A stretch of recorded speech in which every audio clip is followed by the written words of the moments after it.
Bueno, vamos hoy con uno de los relatos de la historia, ¿no? Esta vez vamos a hablar de la Legión extranjera en Monterrey. Eh, en esta ocasión vamos a hablar de la segunda intervención francesa en México. Corría el año de 1865, invadido por el ejército francés del emperador Napoleón III para establecer una monarquía en México, ¿no? Con Maximiliano de Habsburgo a la cabeza. México se debatía en una lucha mortal entre republicanos e imperialistas, ¿no? Siempre en la primaria nos decían, ¿no? Liberales contra conservadores, ¿no? Bueno, así nos lo simplificaban. Pero era más complejo que eso. En 1865 el panorama para la causa republicana era bastante sombrío. Gran parte de México se encontraba ocupado por las fuerzas francesas y habían forzado al presidente Juárez a buscar refugio en Paso del Norte, ¿no? En Chihuahua, ahora Ciudad Juárez, literalmente con la frontera a sus espaldas. Ya había pasado la guerra contra Estados Unidos. México venía de una derrota tremenda. Fíjense, esta es una litografía de cuando fue la intervención norteamericana, ¿no? Que los norteamericanos pusieron su bandera ahí en Monterrey, en la ciudad de Monterrey. Ahí está el famoso Cerro de la Silla, ¿no? Lejos de sentirse derrotados, los patriotas mexicanos habían iniciado una guerra de guerrillas que proliferaban de todas partes y los franceses solo podían retener las ciudades que controlaban con su presencia, a pesar de contar con más de 30,000 soldados dispersos por el territorio nacional. Eran bastantes, es decir, el ejército francés era bastante grande en número. Monterrey había sido ocupada desde verano de 1864, pero las fuerzas francesas al mando del general Pierre Jenningros se vieron obligadas a partir hacia Monclova en noviembre de 1865, dejando en la plaza al coronel Julián Quiroga a cargo de tropas mexicanas que apoyaban al imperio. Este movimiento dio la oportunidad al general Mariano Escobedo, quien sea de Ciudad de México. Sabrán que hay una avenida muy famosa que se llama Avenida Mariano Escobedo, General Mariano Escobedo, que es por este señor. Comandante de los republicanos en el noreste, para intentar una audaz jugada y recapturar la ciudad. Escobedo poco a poco había conformado una de las fuerzas militares más eficaces del país, que se convertiría en un futuro en la clave de la derrota del imperio y la victoria final, el ejército del norte. El ataque a Monterrey se dio cuando las patrullas guerrilleras mexicanas no tardaron en descubrir que el general Janningros y una fuerte columna francesa tomaban el camino hacia Monclova, dejando la plaza de Monterrey muy debilitada. Menos de 1,000 hombres al mando de los coroneles Felipe Tinajero y Julián Quiroga quedaron para resguardar la ciudad. Informado Escobedo, en Matamoros, Tamaulipas, de inmediato se puso en marcha hacia Nuevo León con la brigada del coronel Francisco Naranjo, uniéndose en Cadereyta con la fuerza del coronel Jerónimo Treviño, quien ya estaba preparando el ataque a Monterrey. En su libro Reseñas históricas de las operaciones del Cuerpo del Ejército del Norte durante la intervención francesa, el historiador y testigo de los acontecimientos Juan de Dios Arias comentó lo siguiente, y cito: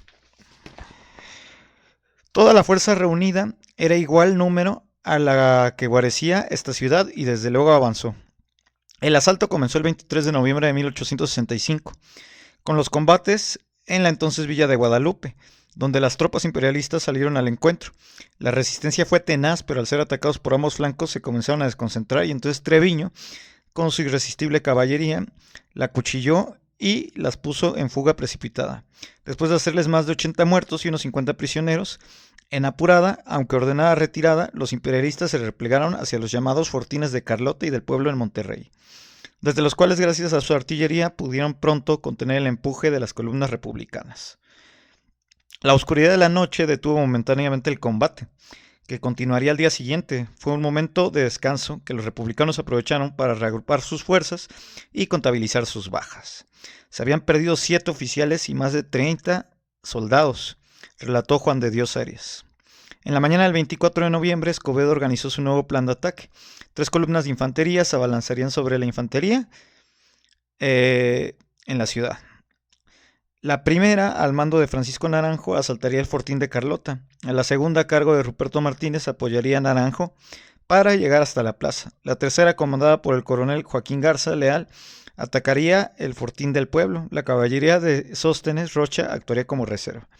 A las 3 de la tarde inició la batalla, precipitándose al ataque los rifleros republicanos con un increíble vigor, con una rápida y rudísima carga.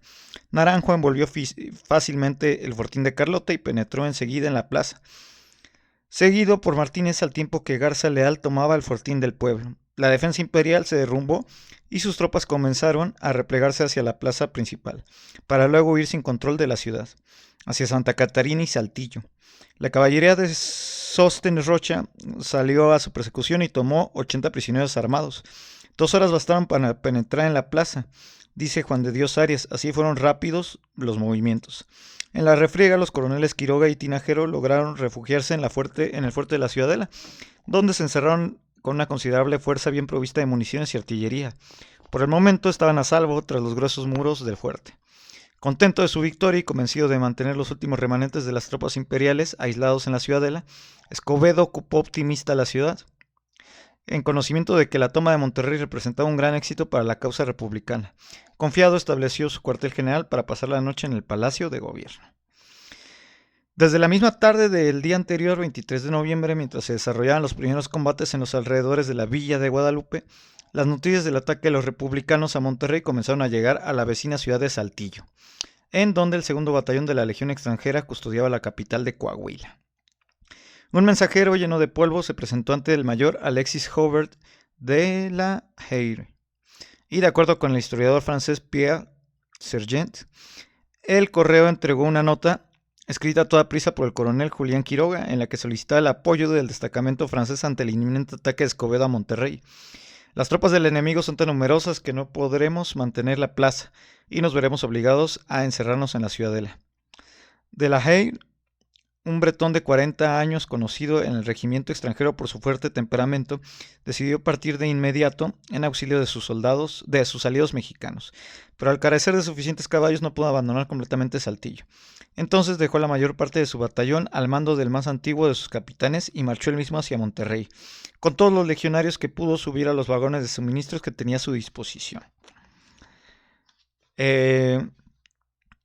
Las carretas arrastradas con mulas no estaban diseñadas para este propósito, comenta el historiador Sergent. Pero el oficial que no pudo permanecer en Saltillo mientras el enemigo atacaba a Monterrey, el oficial francés. A pesar de todos sus esfuerzos, solo logró que lo acompañaran 150 hombres. Son muy pocos, pero no pueden dejar pasar el asunto, ¿no? La vanguardia fue confiada al joven teniente Louis-Émile Bastidon, quien con una sección de la quinta compañía conducía la columna. De 27 años de edad, Bastidon era originario de la villa de Barjac, al sur de Francia. Graduado de la Escuela Militar de Saint-Cyr, tenía 7 años en la Legión Extranjera, aunque solo año y medio de haber sido ascendido a teniente. A las 5 de la mañana del 25 de noviembre, los legionarios arriban a las afueras de Monterrey. Bastidon detiene al convoy y el comandante de la Heyre reúne a todos sus hombres y da las instrucciones. La ciudad duerme tranquila esa noche.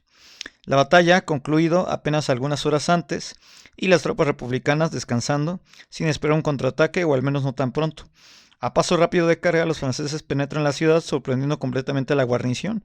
En un espectacular golpe de mano, de la Heyre llega hasta el Palacio de Gobierno, a la plaza principal y a casi todos los puestos y avanzados republicanos del centro de Monterrey. La alarma suena, hay confusión, fuegos, gritos, tiroteos en las calles. El propio general Escobedo resulta milagrosamente ileso, a pesar de las descargas que le hicieron casi a quemarropa. Escobedo queda momentáneamente separado de sus oficiales, pero los mexicanos se recuperan pronto de sorpresa, con 100 rifleros a pie y 150 hombres a caballo.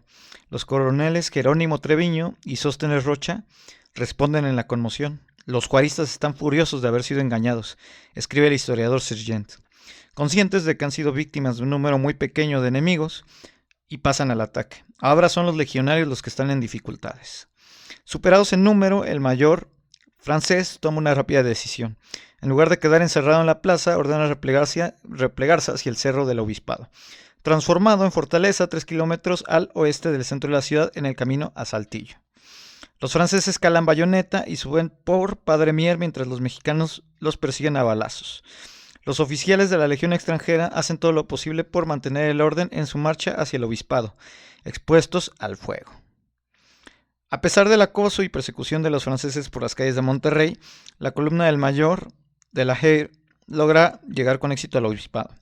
Los legionarios se ponen a salvo y toman posesión del edificio, atrincherándose en sus derruidos muros. Atrás solo quedan tirados los muertos en las calles y los heridos abandonados como el teniente Bastidón. Mientras tanto, el general Escobedo logra ponerse nuevamente a la cabeza de sus tropas republicanas y recuperar la ciudad, pero en el fortín de la Ciudadela siguen atrincheradas tropas imperialistas, bajo el mando de Quiroga y Tinajero, aparte de los legionarios franceses parapetados en el obispado. Estaban dictándose las órdenes convenientes para desalojarlos, escribió Juan de Dios Arias. Cuando de los pueblos inmediatos se recibió noticias de que Jan Ningros, con 800 hombres, venía rápidamente en auxilio de la guarnición de la ciudad. Después de varios días de violentos combates, de ataques y contraataques por la captura de Monterrey, Escobedo juzga más prudente dejar la plaza, en vista de la considerable fuerza que se acercaba. Las tropas republicanas evacúan la ciudad cuando los franceses se hallan a solo una legua de distancia. El general Jan Ningros arriba con 2 horas de diferencia y rescata a las tropas imperiales de la Ciudadela y al destacamento de la Legión extranjera del mayor de la G en el obispado. La batalla ha concluido. La ocupación de Monterrey por el ejército republicano duró solo 3 días. Se perdió Monterrey. Lo interesante aquí de esta historia es que, bueno, cabe destacar el heroísmo del general Escobedo, ¿no?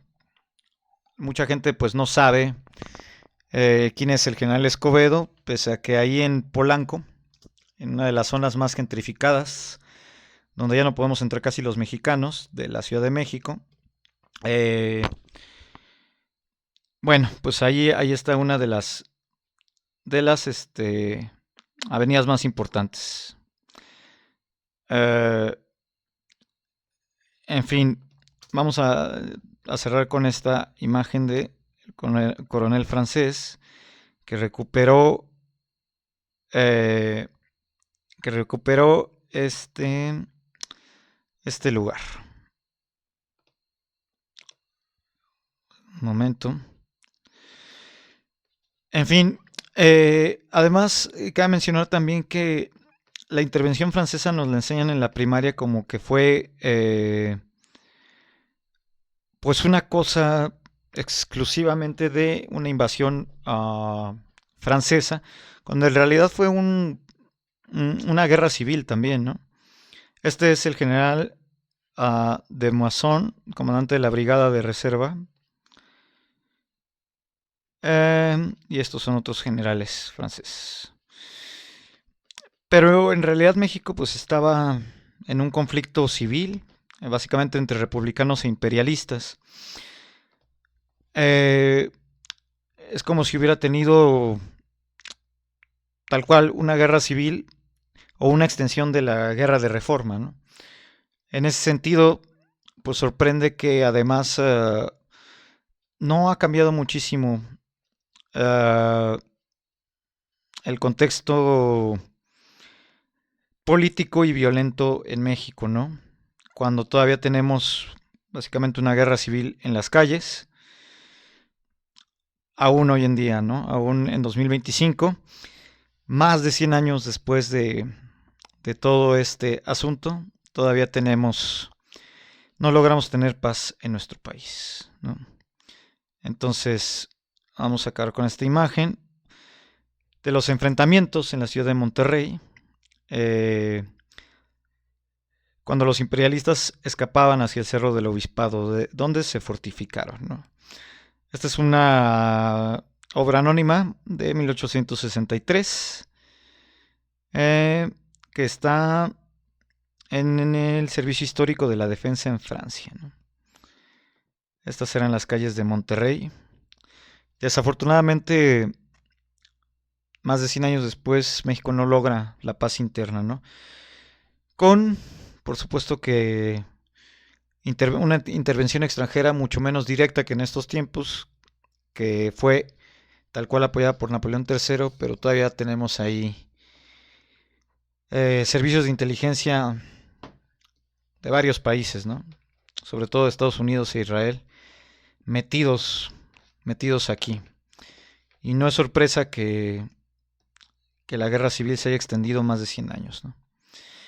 Bueno, pues síganos para más contenido. Lo dejamos hasta aquí. En la derrota por la ciudad de Monterrey de los republicanos. Chao.